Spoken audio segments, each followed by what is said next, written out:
earlier, it's common to think about one reason why it might be a good to make a change, then to think about a counterbalancing disadvantage of changing, and then to shut down and stop thinking about it. The guiding process of listening helps the person keep talking and moving in one direction toward change. You can help the person keep thinking about and exploring the reasons and desire, ability, need for change, instead of bouncing back and forth between pros and cons and then shutting down.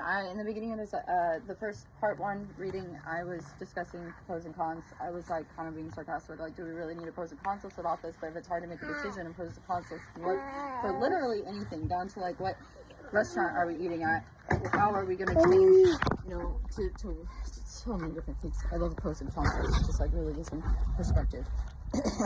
She can work. She starts to talk with others about life she leads. Children are playing on and around the floor, taking turns being seen by a doctor to monitor their condition, and the use of it's the medicine that you put in through an IV. Antiretroviral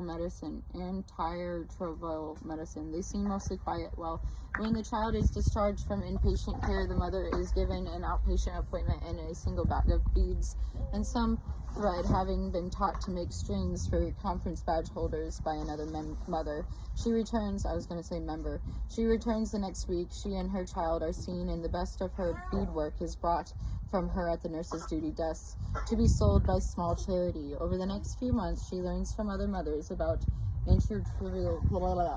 medication use. She forms friendships and talks about the talk informally or privately with any of the counselors working in the clinic. Many women are HIV positive themselves and are volunteered to help others. She uses the income from her first bag of beads to buy more. She now has full-time work and makes regular return visits to the clinic, where they have set up a bank account for her. Just imagine, said the lead pediatrician, the lives these patients lead. It's really impossible to imagine. I try, but I cannot. Looking back, the change process emerged from an experience of profound empathy. Glimpses into their lives prompted action. We are treating only one part of the problem, he remarked some years later. If people don't have adequate food in their stomachs, it impacts on our treatment. If we do nothing about this, the medical problems return to haunt us. The point is this: our responsibilities can